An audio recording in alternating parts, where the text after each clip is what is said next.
Bonjour à toutes et à tous. La suite des exercices qui utilisent les formules qu'on a vues dans la leçon. Un exercice qui peut des fois prêter à confusion. Ici, l'objectif, c'est de calculer le premier terme de la suite. La plupart du temps, on vous demande de calculer des termes de la suite plus élevés, de rang plus élevé, mais ici, on vous demande de calculer U0. Alors, regardez, on vous donne U4, qui vaut 55.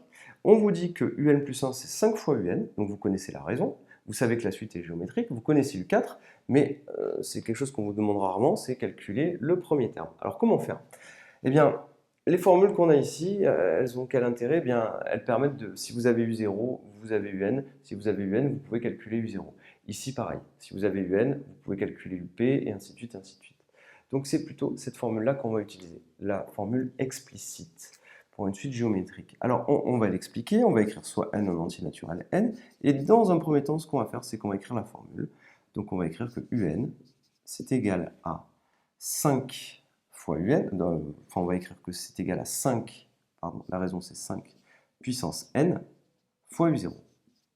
Et c'est cette formule-là qu'il faut absolument utiliser.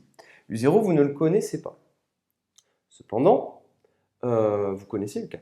Alors, pourquoi ne pas remplacer le petit n par 4, ce qui fait que cette quantité-là, on la connaîtra, et cette quantité-là, on la connaîtra. Donc pour n égale 4, on va l'écrire. C'était pour n égale 4. Et on explique bien au correcteur ce qu'on fait, eh bien, on a la formule suivante. U4 égale 5 puissance 4 fois U0. Et U0, c'est ça qu'on cherche. U4, on le connaît, ça vaut 55.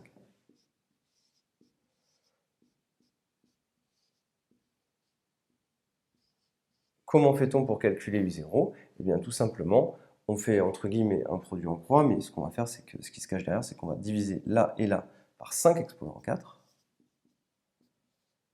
Je simplifie ici et ici, et j'obtiendrai que U0 sera égal à, et vous avez la valeur ici, U0, ça vaudra 55 divisé par 5 puissance 4, et vous avez votre résultat.